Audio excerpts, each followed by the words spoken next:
navigating the current environment will require a more flexible and nimble mindset than perhaps investors have had in the past. What are some of those challenges? Rates are extraordinarily low.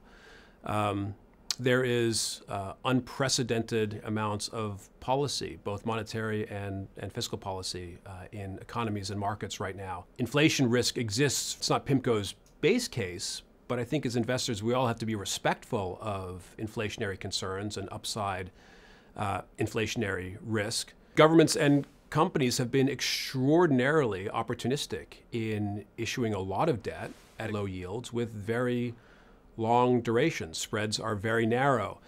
All this could result in unprecedented volatility in fixed income markets, particularly in traditional betas and benchmark-oriented portfolios. All that said, bonds still retain their traditional role as a diversifier. We just need to think a little bit more flexibly and a little bit more nimbly. Navigating around benchmarks and traditional betas, looking for the best optimal risk-adjusted returns, thinking globally, and going where the opportunity exists. 2021 has been an extraordinarily volatile year in the bond market.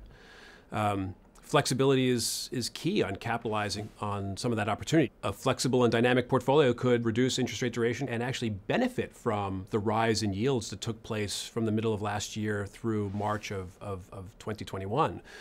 When rates rose and got to relatively attractive levels, it was easy to pivot and have more interest rate risk in portfolios, extend portfolio durations. Where one invests in terms of interest rate risk is very important. The intermediate part of the U.S. Treasury yield curve seems quite attractive to us right now, standing in stark contrast to the back end, longer maturity, longer duration bonds that seem to have very unattractive risk-adjusted return potential right now. In addition to that, there is great opportunity in select emerging market local currency bonds that have underperformed recently, given increasing inflation concerns and risks, tightening cycles by central banks, and that may create some opportunity to capitalize. There's also great opportunity in some of the more non-traditional spread exposures. Traditional benchmark-oriented credit spreads and credit betas look quite unattractive at this point.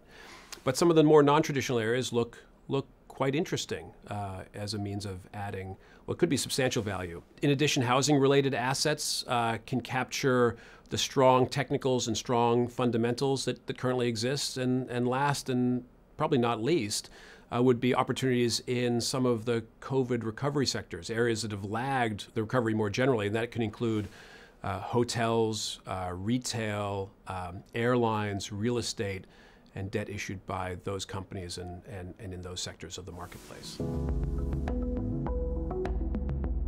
Well, first and foremost, a flexible and more dynamic approach to fixed income investing in this environment may actually help investors navigate through some of the challenges in the current environment and the pitfalls associated with traditional benchmark-oriented portfolios and traditional bond market betas. Second, perhaps a more flexible, more dynamic portfolio could help an investor meet a myriad or multitude of needs that they might have in their broader portfolio construction. That could be liquidity management, could be capital preservation, could be seeking higher levels of income or potential return, all within the context of the traditional role that bonds serve as a diversifier in a portfolio. And then lastly, a flexible, more dynamic strategy may help investors pivot more effectively to areas of opportunity, and certainly can help concentrate portfolios in areas where there are much better risk-adjusted return potential than traditional bond market betas or bond market benchmark portfolios.